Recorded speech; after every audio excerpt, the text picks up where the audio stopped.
Golden story time. Ramu పూరి గుడిసెలో kerosene లాంతరు వెలుతురు మినుకు మినుకుమంటోంది. పైకప్పుకి ఉన్న పాత తాటాకుల సందులో నుంచి నీళ్లు చుక్కలు చుక్కలుగా కింద పడుతున్నాయి. ఆ నీళ్లు పడే చోట ఇంట్లో ఉన్న సత్తుగిన్నెలన్నీ వరుసగా పెట్టింది సీత. టప్ టప్ అని గిన్నెల్లో నీళ్లు పడే శబ్దం ఆ పూరి గుడిసెలో ఒక వింత సంగీతాన్ని పుట్టిస్తోంది. అమ్మా, ఆకలేస్తుంది, అన్నం పెట్టవా? నీకు ఎప్పుడూ ఆకలే, కాసేపు నోరు మూసుకొని కూర్చో. నేను మూసుకునే కూర్చున్నా అమ్మా. నా కడుపులో ఎలుకలు పరిగెడుతూ సౌండ్ చేస్తున్నాయి. వాటికి నోరు మూసుకోమని చెప్పు. అమ్మా, అన్నయ్య కడుపులో ఎలుకలు ఉన్నాయట, పిల్లిని తీసుకురానా? అంతలో దబ్బున తలుపు నెట్టుకుని లోపలికి వచ్చాడు రాము. ఒంటిమీదున్న పాత చొక్క, పంచె పూర్తిగా తడిసిపోయాయి. చేతిలో ఒక పాత సంచి ఉంది. ఏం వాన భగవంతుడా! ఆకాశానికి చిల్లు పడ్డాయే ఏంటి? 10 రోజుల నుంచి ఎడతెరిపి లేదు. ఏమండి, ఆ ఇరిగిపోయిన గొడుగు తీసుకెళ్ళొచ్చుగా, ఇలా తడిసి ముద్దయ్యారు. రేపు పొద్దున జ్వరం వస్తే ఆర్ఎంపీ డాక్టర్ ఇచ్చే ఆ 10 రూపాయలేవో ముందే పెట్టి ఓ కొత్త గొడుగు కొనొచ్చు కదా. పిచ్చి సీత, కొత్త గొడుగు కొంటే 50 రూపాయలు అవుతుంది. ఆ డబ్బులు ఉంటే రేషన్ షాప్లో బియ్యం, ఈ వారం కూరగాయలు వస్తాయి. అయినా నాకేం గట్టి పిండం, ఏ జ్వరము రాదులే. కాని ఇదిగో, ఇవి పిల్లలకి పెట్టు. ఏ బజ్జీలు నాన్నకిచ్చేయి. ఒరే మెల్లగా, లాంతరు కింద పడేస్తావు. తల 2 తినండి. పిల్లలు ఆవుగా తింటుంటే రాము మురుపంగా చూస్తున్నాడు. సీత ఒక బజ్జీ తీసి రాము చేతిలో పెట్టింది. మీరు కూడా తినండి. నాకొద్దులే సీత, పని దగ్గర మేస్త్రి గారు టీ తాగించారు. కడుపు నిండిపోయింది. నువ్వు తిను. అతని జేబులో ఉన్నది ఆ బజ్జీలు కొన్న ఆఖరి 2 రూపాయలు మాత్రమే అని సీతకు తెలుసు. ఆమె కళ్ళు చెమ్మగిల్లాయి. సగం తను కొరికి మిగతా సగం రాము నోటికందించింది. నువ్వు తినవే. తినండి, ఎక్కువ మాట్లాడితే పస్తులు పెడతా. బయట ఉరుము ఉరిమింది. బేల్మని శబ్దం రావడంతో చిట్టి భయపడింది. నాన్న, ఆకాశం విరిగి పడుతోందా? లేదు తల్లి, పైనున్న దేవుడు మన కోటిగాడిలా అల్లరి చేస్తున్నాడు. ఏమే సీత, ఇంట్లో బియ్యం ఏమైనా ఉన్నాయా? రేపటి మధ్యాహ్నానికొస్తే గగనమే. గంజినీళ్లు పోసి వండితే రాత్రికి కూడా రావచ్చు. ఎల్లుండికి మాత్రం పిడికడి గింజలు కూడా లేవు. ఏం పర్లేదులే సీత, రేపు ఎలాగైనా వర్షం తగ్గుతుంది. నేను పనికి వెళ్తాను. ఏదో ఒక దారి దొరకకపోదు. రాత్రి 10 దాటింది. నలుగురు ఆ చిన్న గుడిసెలో పొడిగా ఉన్న ఒకే ఒక్క మూల ఉన్న పాత దుప్పటి వేసుకుని పడుకున్నారు. రాముకి నిద్ర పట్టడం లేదు. భయపడకండి, మనం ఎన్నో కష్టాలు చూశాం, ఇది కూడా దాటేస్తాం. నువ్వు తోడుంటే నాకు ఏ కష్టమూ అనిపించవు సీత. మరుసటి రోజు ఉదయం వర్షం ఇంకా పడుతూనే ఉంది. కోటి, చిట్టి ఇంకా గాఢ నిద్రలో ఉన్నారు. సీత అప్పటికే నిద్రలేచి పొయ్యి వెలిగించడానికి నానా పాటలు పడుతుంది. కట్టెలన్నీ చిత్తడిగా అవడంతో పొగ వస్తోంది తప్ప మంట రావడం లేదు. ఈ పాడువాన కట్టెలు కూడా ఏడుస్తున్నాయి. మంట రాజుకోదే. ఈరోజు వీళ్ళకి ఏం వండి పెట్టాలి దేవుడా? సీత, ఏంటి పొద్దున్నే పొగమంచులాగా ఇల్లంతా పొగ కమ్మేసింది? పొగమంచు కాదు, ఈ తడి కట్టెలతో పొయ్యి రాజేసేసరికి నా ప్రాణం పోతోంది. ఏమండి, వాన ఇంకానే పడుతూనే ఉందండి. ఇవాళ కూడా పనికి వెళ్ళలేరేమో? ఏం చేస్తాం సీత, నా చేతుల్లో ఏముంది? ఈ వానదేవుడికి నా మీద ఏమైనా కోపం ఉందో ఏమో. ఇవాళ కూడా పనికి పోకపోతే రేపటికి పూట గడవదు. సీత పొయ్యిలో కాస్త కిరోసిన్ పోసి మంట రాజేసింది. నీళ్లు మరగబెట్టి అందులో ఉన్న కొద్దిపాటి బియ్యం నూకలు వేసింది. గంజి తయారైంది. ఇదిగో, ఈ పూటకి ఇదే గతి. తలా కాస్త తాగి కడుపు నింపుకోండి. మధ్యాహ్నానికి ఏమైనా వండుదాం. కోటి గంజి తాగుతూ ముఖం చిట్లించాడు. అమ్మా, ఇందులో ఉప్పు కూడా లేదు. ఉప్పు డబ్బాలో ఉప్పు నిన్నటికే అయిపోయిందిరా. ఎక్కువ మాట్లాడితే అది కూడా లాగేసుకుంటా. రాము తన గంజి గిన్నె తీసుకుని సగం కోటి గిన్నెలో సగం చిట్టి గిన్నెలో పోశాడు. అదేంటి, మీరు తాగరా? నాకు ఆకలి లేదులే సీత. నాకు నిన్న రాత్రి మేస్త్రి గారు ఇచ్చిన బజ్జీలు ఇంకా అరుగుతున్నట్టున్నాయి. సీతకు రాము అబద్ధం ఆడుతున్నాడని తెలుసు. ఆమె మనసు చివుక్కుమంది. ఏమండి, అలా పస్తులుంటే ఎలా? ఇప్పటికే నీరసంగా ఉన్నారు. పర్లేదులే సీత, నేను మగాడిని, నాకేం కాదు. నేను ఒకసారి వీధి చివరి దాకా వెళ్ళి వస్తా. ఎవరైనా పనికి పిలుస్తారేమో చూస్తా. ఈ వానలో పనేం దొరుకుతుంది? తడవకుండా త్వరగా రండి. రాము బయటకు వెళ్ళాడు. ఇంట్లో పిల్లలిద్దరూ ఆటలు మొదలుపెట్టారు. ఇద్దరూ కలిసి కాగితం పడవలు చేసుకుని గుమ్మం దగ్గర పడుతున్న నీటి ప్రవాహంలో కదిలారు. చూడు, నా పడవ ఎంత వేగంగా వెళ్తుందో. నా పడవ కూడా. నా పడవ నీ పడవను దాటేస్తుంది చూడు. సీత వాళ్ళని చూసింది. పిల్లల సంతోషం చూసి ఆమె ముఖంలో చిన్న చిరునవ్వు వచ్చింది. పేదరికం, ఆకలి వాళ్ళని వెంటాడుతున్న పిల్లల అమాయకత్వం ఆమెకు కాస్త ఉపశమనం ఇచ్చింది. అంతలో బయటకు వెళ్ళిన రాము చాలాసేపటి తర్వాత తిరిగి వచ్చాడు. ఏమైందండి, పనేమైనా దొరికిందా? లేదు సీత, వాన వల్ల పనులన్నీ ఆగిపోయాయి. ఎవరిని పనికి పిలవట్లేదు. సీతకు అర్థమైంది ఈరోజు కూడా పూట గడవడం కష్టమే అని. ఏం పర్లేదండి, రేపు ఎలాగైనా వాన తగ్గుతుంది, అప్పుడు పనికి వెళ్ళొచ్చు. అవును సీత, రేపు ఎలాగైనా పనికి వెళ్ళాలి. మధ్యాహ్నం 2 గంటలు. వర్షం జోరు కాస్త తగ్గి సన్నటి జల్లుగా మారింది. ఇంట్లో పొయ్యి వెలవలేదు. పిల్లల ఆకలి పెరిగింది. సీత ఆకలితో ఉన్న పిల్లల ముఖాలు చూడలేక కళ్ళు తుడుచుకుంటోంది. రాము గుమ్మం బయట కూర్చొని తీవ్రంగా ఆలోచిస్తున్నాడు. అమ్మా, పొద్దున నా కడుపులో ఎలుకలు పెరిగెత్తాయి కదా, ఇప్పుడు అవన్నీ కలిసి ఫుట్బాల్ ఆడుకుంటున్నాయమ్మా. కడుపులో గడబిడ అవుతుంది. అవునమ్మా, నా కడుపులో కూడా 2 పిల్లులు ఆ ఎలుకల్ని తరుముతున్నట్టు సౌండ్ వస్తోంది. వాళ్ళ మాటలకు రాము చప్పున లేచి నిలబడ్డాడు. సీత, నేను ఒకసారి ఊళ్ళోకి వెళ్ళి వస్తాను. ఎక్కడికైనా వెళ్ళి ఏమైనా పట్టుకొస్తాను. ఎక్కడికండి వెళ్ళేది? ఎవరిని అడుగుతారు? వీధి చివర ఉన్న సుబ్బయ్య అన్న కిరాణా కొట్టుకు వెళ్తాను. బతిమాలి 1 కిలో బియ్యం, కాస్త పప్పు అప్పు అడిగి చూస్తాను. సుబ్బయ్య గారా, ఆయన పాత బాకీ 150 రూపాయలకే వారం నుంచి ఇంటి మీద పడి సాధిస్తున్నాడు. ఇప్పుడు మళ్ళీ అప్పు ఇస్తాడా? నా పరువు పోతే పోయింది సీత. నా పిల్లల ఆకలి ముందు నా పరువు ఎంత? కాళ్ళు పట్టుకునైనా సరుకులు తెస్తాను. కొద్దిసేపటికి రాము వీధి చివర ఉన్న సుబ్బయ్య కిరాణా కొట్టుకు చేరుకున్నాడు. ఏంటి రాము, ఈ వానలో అలా తరుచుకుంటూ వచ్చావు? పాత బాకీ 150 రూపాయలు తీరుద్దామనా? నమస్కారం సుబ్బయ్య అన్న. బాకీ డబ్బుల కోసం కాదు, ఇంకో 10 రూపాయల సరుకులు అప్పు కావాలి. ఏమిటి, మళ్ళీ అప్పా? నాకేమైనా చెట్ల కాస్తున్నాయా డబ్బులు? పాత బాకీ తీర్చమంటే ముఖం చాటేస్తావు, మళ్ళీ కొత్త అప్పు అడగడానికి సిగ్గు లేదు? అలా అనకన్నా, వానల వల్ల 3 రోజుల నుంచి పని లేదు, ఇంట్లో పూట గడవట్లేదు. పిల్లలు ఉదయం నుంచి పచ్చి మంచినీళ్లతో పస్తులున్నారు. దయచేసి 1 కిలో నూకలు, కొద్దిగా పప్పు ఇవ్వు అన్నా. వాన తగ్గగానే పనికి పోయి వారం తిరిగేలోపు నీ బాకీ మొత్తం వడ్డీతో సహా కట్టేస్తాను. సుబ్బయ్య కిరాణా వ్యాపారి అయినా మనసులో కాస్త జాలి ఉంది. సరే సరే, ఏడవకు. ఆ పిల్లల మొహాలు చూసి ఇస్తున్నా, నీ మీద ప్రేమతో కాదు. ఇదిగో కిలో బియ్యం, 1/4 కిలో కందిపప్పు. ఈసారి నేను ఊరుకోను. నీ రుణం జన్మలో మర్చిపోనన్నా. దేవుళ్ళ ఆదుకున్నావు. రాము పరుగు పరుగున ఇంటికి చేరుకున్నాడు. సీత, త్వరగా పొయ్యి రాజేసి పప్పు అన్నం వండు. పిల్లల కడుపులోని ఎలకలకి, పిల్లలకు శాంతి చేద్దాం. ఇప్పుడే వండుతానండి. ఈ వేడికి వానదేవుడు కూడా కరిగిపోయి వాన తగ్గించేస్తాడు చూడండి. ఇంట్లో మళ్ళీ సంతోషం వెల్లువెరిసింది. సాయంత్రం 6 గంటలు. 3 రోజుల తర్వాత వర్షం పూర్తిగా ఆగిపోయింది. కానీ వాతావరణం బాగా చల్లబడి చలిగాలు వీస్తోంది. కడుపు నిండా వేడివేడి పప్పన్నం తినడంతో పిల్లలిద్దరికీ ప్రాణం లేచి వచ్చింది. అబ్బా, పప్పన్నం తింటే కడుపులో ఉన్న ఎలకలన్నీ సైలెంట్ అయిపోయాయమ్మా. ఇప్పుడు హాయిగా నిద్రపోతాయి. మరి లేకపోతే మీ నాన్న తెచ్చిన బియ్యం, పప్పు కదా, ఆ మాత్రం బలం ఉంటుంది. రాము గుడిసె కప్పు వంక చూస్తున్నాడు. వర్షం తగ్గిన పాత తాటాకుల కప్పు నుంచి ఇంకా అక్కడక్కడ నీటి చుక్కలు పడుతూనే ఉన్నాయి.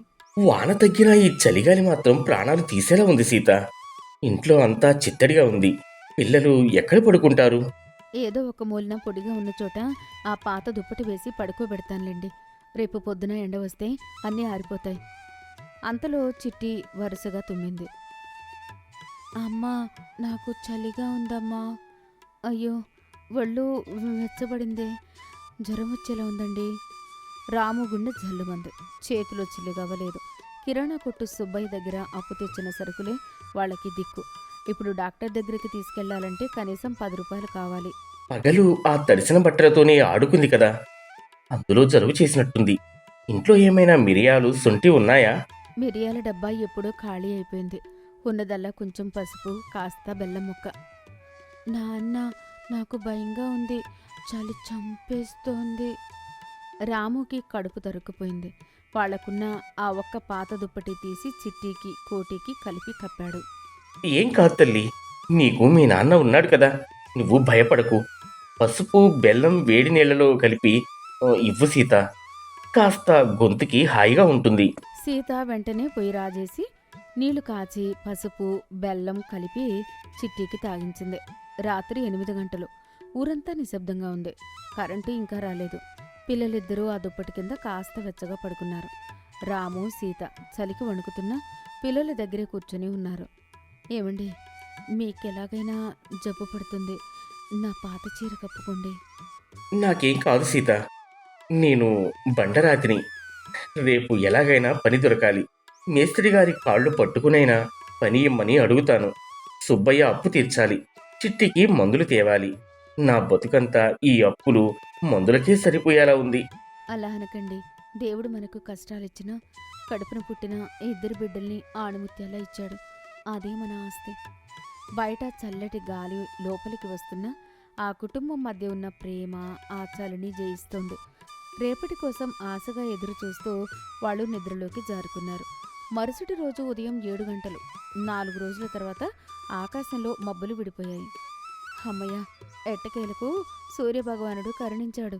అవును సీత, ఈ ఎండ చూస్తుంటే నాలో మళ్ళీ ప్రాణం లేచినట్టుంది. చిట్టికి ఎలా ఉంది ఇప్పుడు? రాత్రంతా వణికింది. కానీ ఆ దుప్పటి కప్పటం వల్ల కాస్త నిద్రపోయింది. జ్వరం ఇంకా తగ్గలేదు. నేనిప్పుడే మేస్త్రి వీరయ్య గారి దగ్గరికి వెళ్తాను. ఎలాగైనా బతిమాలుకొని పని అడుగుతాను. ఆయన దగ్గర అడ్వాన్స్ తీసుకుని ఆర్ఎంపీ డాక్టర్ దగ్గరికి వెళ్ళి మందులు పట్టుకొస్తాను. నువ్వు పిల్లల్ని చూసుకో. రాము పరుగు పరుగున మేస్త్రి వీరయ్య గారింటికి చేరుకున్నాడు. వీరయ్య అప్పుడే వరండాలో కూర్చుని కూలీలకు పనులు చెప్తున్నాడు. దండాలయ్య మేస్త్రి గారు, వానల వల్ల 4 రోజుల నుంచి పని లేక పస్తులుంటున్నాం. ఇంట్లో బిడ్డకి జ్వరం. దయచేసి ఈరోజు ఏదైనా పని ఇప్పించండి. ఏం రామో, ఈరోజే కదా వాన తగ్గింది. ఇప్పుడే సిమెంట్ పనులు మొదలు పెట్టలేం. మట్టి పనులు మాత్రమే ఉన్నాయి. బురదలో దిగాలి, కష్టం ఎక్కువ. పైగా కూలి కూడా తక్కువే. చేస్తావా? చేస్తానయ్యా, ఎంత కష్టమైనా పర్లేదు. నాకు నా బిడ్డ ప్రాణం ముఖ్యం. దయచేసి ఆ కూలీ డబ్బులేవో ముందే ఇస్తే డాక్టర్ దగ్గరికి వెళ్ళి మందులు ఇచ్చొచ్చి పనిలో దిగుతాను.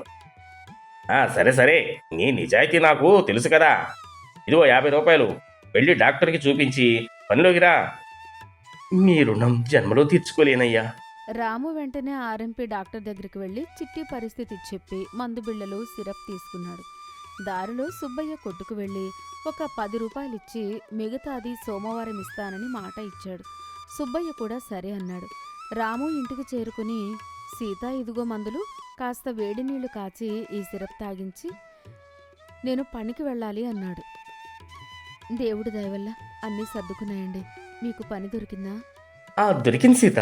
మేస్త్రి గారు ముందే డబ్బులు ఇచ్చారు. సుబ్బయ్యకి కూడా కాస్త డబ్బు కట్టొచ్చా. మన కష్టాలు తీరినట్లే. వాన కూడా ఆగిపోయింది. నాన్న, రాత్రి నువ్వు నాకు అన్నయ్యకి దుప్పటి కప్పేసి చలిలో కూర్చున్నావు కదా, నీకు జ్వరం రాలేదా నాన్నా? నాకేం కాదు తల్లి, నేను ఇనపరాడ్లాంటోణ్ణి. మీ నవ్వులు చూస్తే నా జబ్బులన్నీ పారిపోతాయి. సీత చిట్టికి మందు వేసింది. రాము పనికి బయలుదేరాడు. సాయంత్రం రాము పకోడీలు తీసుకుని తిరిగి వచ్చేసరికి గుడిసెలో వెచ్చదనం, పిల్లల నవ్వులు నిండి ఉన్నాయి. చిట్టికి జ్వరం తగ్గి ఆడుకుంటుంది. పేదరికం వాళ్ళకి కష్టాలిచ్చినా ఆ కష్టాలను ఎదుర్కొనే ధైర్యాన్ని, ఒకరిపై ఒకరికి ఉన్న ప్రేమను మాత్రం దూరం చేయలేకపోయింది. అనగనగా సత్తెనపల్లి అనే పల్లెటూరు. ఆ ఊరిలో రంగా, రాము అనే 2 అన్నదమ్ములు ఉండేవారు. పెద్దవాడైన రంగా భార్య కాంతమ్మ చాలా ధనిక కుటుంబం నుంచి వచ్చింది. ఆ పుట్టింటి డబ్బు గర్వంతో ఇంట్లో ఆమె మాటే శాసనంగా నడిచేది. ఇక చిన్నవాడైన రాము భార్య సీతమ్మ పేద ఇంటి నుంచి వచ్చిన పసిడి లాంటి మనసున్న ఇల్లాలు. కాంతమ్మకు సీతమ్మను చూస్తే ఎక్కడలేని చులకన. ఏ పని చేయకుండా కుర్చీలో కూర్చొని సీతమ్మను పని మనిషిలా వాడుకునేది.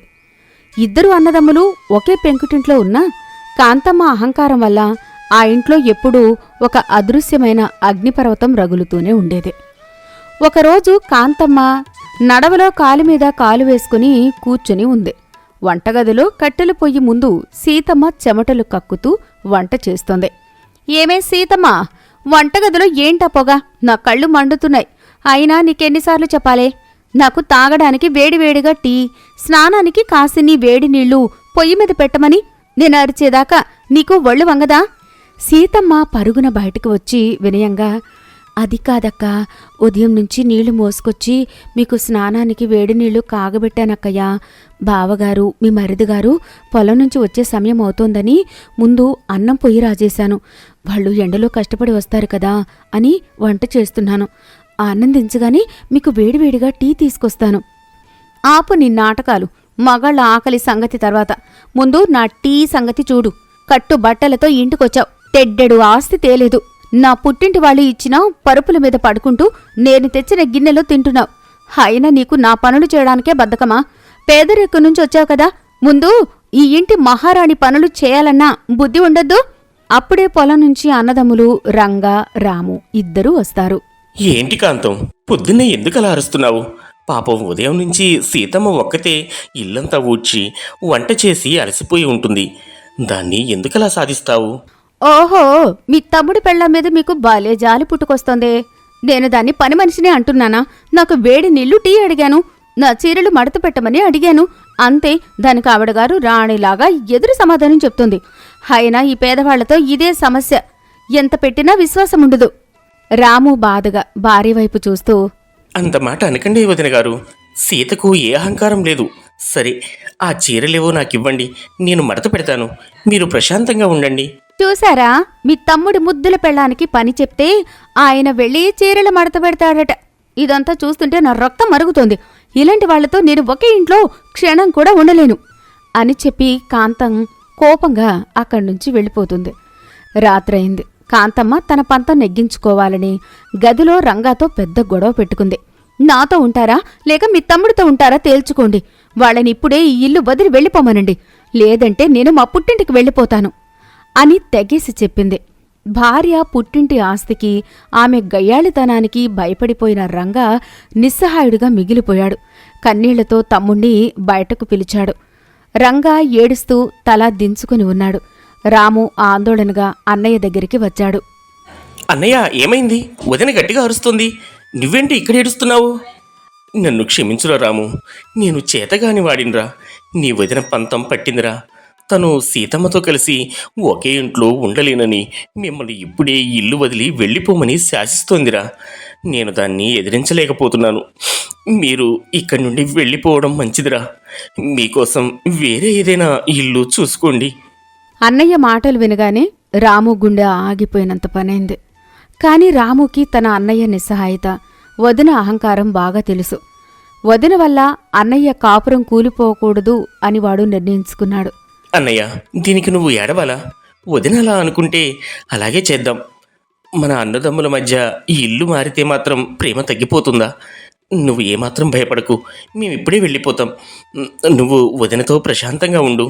నా తమ్ముడిని రాత్రిపూట బయటకు పంపేంత దౌర్భాగ్యుణ్ణి అయ్యానురా నేను. రాము సీతమ్మ ఇద్దరూ తమ బట్టల సంచి పట్టుకుని గుమ్మం దగ్గరికి వస్తారు. కాంతమ్మ నడవలో గర్వంగా నిలబడి ఉంటుంది. వదిన గారు, మేం వెళ్ళిపోతున్నాం. మా వల్ల మీకు ఏమైనా కష్టం కలిగి ఉంటే మనసులో పెట్టుకోకండి. మా అన్నయ్యను జాగ్రత్తగా చూసుకోండి. వెళ్ళండి వెళ్ళండి, మీ దారి మీరు చూసుకోండి. సీతమ్మ కన్నీళ్లు తుడుచుకుంటూ భర్త వెనకాల నడుచుకుంటూ ఆ పెంకుటిల్లు వదిలి చీకట్లోకి వెళ్ళిపోతుంది. అన్నదమ్ముల మధ్య ఎలాంటి గొడవ లేదు. కేవలం ఒక ఆడదాని అహంకారం ఇద్దరిని విడదీసింది. రాత్రిపూట ఎటు వెళ్లాలో తెలియక రాము మరియు సీతమ్మ ఊరి చివరన ఉన్న ఒక పాడుబడిన గుడిలో ఆ రాత్రి గడిపారు. ఉదయం సూర్యుడు ఉదయించాడు. రాముకి తన భార్యను చూస్తే ఎంతో జాలివేసింది. సొంతంగా ఇల్లు కట్టుకోవడానికి వాళ్ల దగ్గర చిల్లిగవ్వ కూడా లేదు. అప్పుడు రాముకి ఒక అద్భుతమైన ఆలోచన వచ్చింది. నేరుగా ఊరి చివర ఉన్న కుమ్మరి కనకయ్య దగ్గరికి వెళ్ళాడు. కనకయ్య మట్టికుండలు చేస్తూ ఉంటాడు. రాము అక్కడికి వస్తాడు. కనకయ్య మామ, కులాసానేనా? ఓహో రాము బాబు, రానాయనా. ఏంటి ఉదయాన్నే వచ్చావు? ఏమైనా కుండలు కావాలా? అవును మామ, నాకు నీ సాయం కావాలి. నీ దగ్గర విరిగిపోయినవి, వంకరపోయినవి, గాలికి పగిలిన పాత మట్టి కుండలు చాలా ఉంటాయి కదా, వాటిని పారేయకుండా నాకు ఇస్తావా? పగిలిన కుండలా? అవేం చేసుకుంటావు? అందులో నీళ్లు నిలబడవు కదా. నీళ్లు నిలబడకపోయినా ప్రాణాలు నిలబడతాయి మామ. నాకు ఇల్లు కావాలి. నా దగ్గర ఇటుకలు కొనే డబ్బు లేదు. ఆ పాత కుండలతో నేను నా భార్యకు ఒక ఇల్లు కట్టుకుంటాను. దయచేసి కాదనకు. రాము పరిస్థితిని అర్థం చేసుకుని కనకయ్య కొద్ది పాత కుండలను ఉచితంగా ఇచ్చాడు. రాము సీతమ్మ ఇద్దరూ కలిసి ఆ పగిలిన కుండలను ఒక చిన్న స్థలంలోకి తెచ్చారు. సీతమ్మ చెరువు నుంచి మట్టి నీళ్లు తెచ్చి బురద కలిపింది. రాము ఆ మట్టి కుండలను ఒకదానిపై ఒకటి పేర్చుకుంటూ గోడల్లాగా అద్భుతంగా మార్చాడు. ఆ కుండలను బోర్లించి పైకప్పు వేశాడు.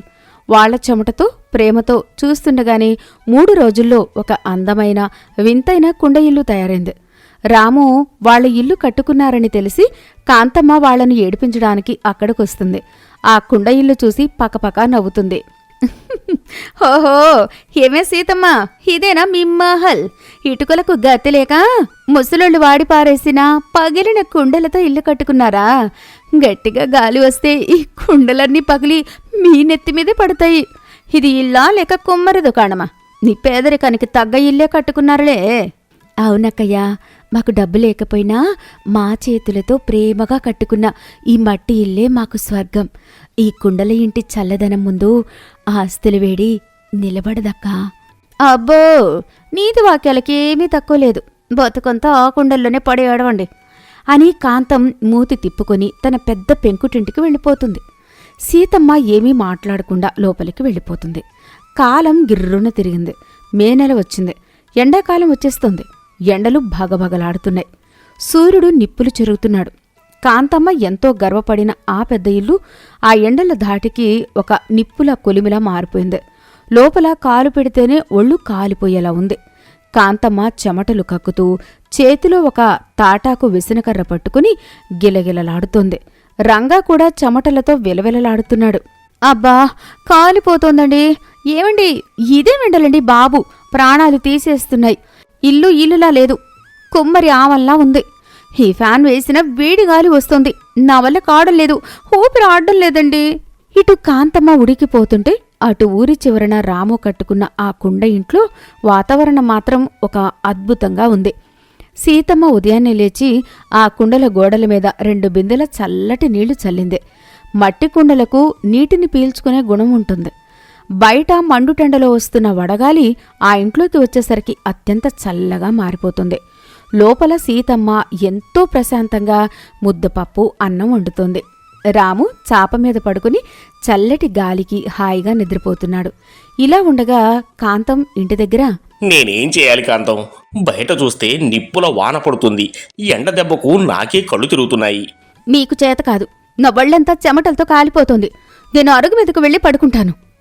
కాంతమ్మ ఆయాసపడుతూ గడప దాటి బయటకు రాగానే బయట వీస్తున్న వడగాలికి ఆమెకు ఒక్కసారిగా కళ్ళు చీకట్లు కమ్మాయి. వడదెబ్బ తగిలి ధబేల్మని అక్కడే స్పృహ తప్పి పడిపోయింది. కాంతం, కాంతం, అమ్మ బాబోయ్, నా భార్య పడిపోయింది. ఎవరైనా రక్షించండి. రాము, ఒరే రాము, బయటకు రారా. అన్నయ్య, ఏమైంది? ఎందుకలా అరుస్తున్నావు? ఒరే రాము, వడదెబ్బ తగిలి నీ వదిన కళ్ళు తిరిగి పడిపోయిందిరా. నాకేం చేయాలో అర్థం కావడం లేదు. దాన్ని రక్షించురా. అయ్యో, ఆలోచించకన్నయ్య, వెంటనే వదినను ఇక్కడికి తీసుకువచ్చేద్దాం. పద, మా మట్టి కుండ ఇల్లు చల్లగా ఉంటుంది. రాము రంగ ఇద్దరూ పరిగెత్తుకుంటూ వెళ్లి కాంతమ్మను తీసుకుని వచ్చి ఆ చల్లటి కుండ ఇంటిలోకి తీసుకొచ్చారు. కాంతమ్మను కుండ ఇంట్లో చాప మీద పడుకోబెట్టారు. సీతమ్మ తడిగుడ్డతో ఆమె ముఖం మీద తడిగుడ్డ వేస్తుంది. ఆ కుండల గోడల నుండి వస్తున్న చల్లటి గాలికి 10 నిమిషాల్లో కాంతమ్మకు స్పృహ వచ్చింది. ఆమె మెల్లిగా కళ్ళు తెరిచింది. కాంతమ్మ కళ్ళు తెరిచి చుట్టూ చూస్తూ ఆశ్చర్యంగా, అబ్బా, ఎంత చల్లగా ఉంది! ఎక్కడున్నాను నేను? ఇదేంటి ఇంత చల్లగా ఉంది ఇల్లు? సీతమ్మ నవ్వుతూ ఒక గ్లాసులో మజ్జిగ తీసుకుని వచ్చి ఆమెకిస్తుంది. ఇదిగోండక్క, ముందు ఈ చల్లటి మజ్జిగ తాగండి. మీరు ఉన్నది మా కుండ ఇంట్లోనే. ఈ కుండల మధ్యలో నుంచే వచ్చే గాలి వడదెబ్బను లాగేస్తుంది. కాంతమ్మ మజ్జిగ తాగి ఆ కుండల గోడల వంక ఆశ్చర్యంగా చూస్తుంది. తను మొన్నటిదాకా ఎగతాళి చేసిన ఇల్లే తన ప్రాణాలు నిలబెట్టిందని అర్థమవుతుంది. అప్పుడే వంటగదిలో నుంచి కమ్మటి ఆవకాయ పచ్చడి, పప్పు వాసన వస్తోంది. అక్కయ్య, వడదెబ్బకు నీరసించిపోయారు. ఉండండి, వేడివేడిగా అన్నం వడ్డిస్తాను. సీతమ్మ ఒక పచ్చని అరిటాకు పరిచి అందులో పొగలు కక్కుతున్న అన్నం, కమ్మటి ముద్దపప్పు, కాస్త నెయ్యి, పక్కనే గుమగుమలాడే ఎర్రటి ఆవకాయ పచ్చడిని ఎంతో ప్రేమగా వడ్డించింది. తినండక్క, కడుపు నిండా తినండి. కాంతమ్మ ఆ చల్లటి గాలిలో తన తోడికోడలు అంత ప్రేమగా వడ్డించిన ఆ ముద్దపప్పు ఆవకాయ కలుపుకుని తింటుంటే ఆమెకు ప్రాణం లేచి వచ్చింది. ఇది భోజనం కాదు, సాక్షాత్తు అమృతంలాగా అనిపించింది. కడుపు నిండా తిన్న తర్వాత కాంతమ్మకు తన తప్పు పూర్తిగా తెలిసొచ్చింది. తాను డబ్బు గర్వంతో కట్టుకున్న పెంకుటిల్లు ఎండ నుండి రక్షణ ఇవ్వలేకపోయిందని, తాను పనికి మాలింది అని బయటకు గెంటేసిన తోడికోడలు కట్టుకున్న ఈ పేదవాళ్ల కుండయిళ్లే తన ప్రాణాలు నిలబెట్టిందని ఆమెకు అర్థమైంది.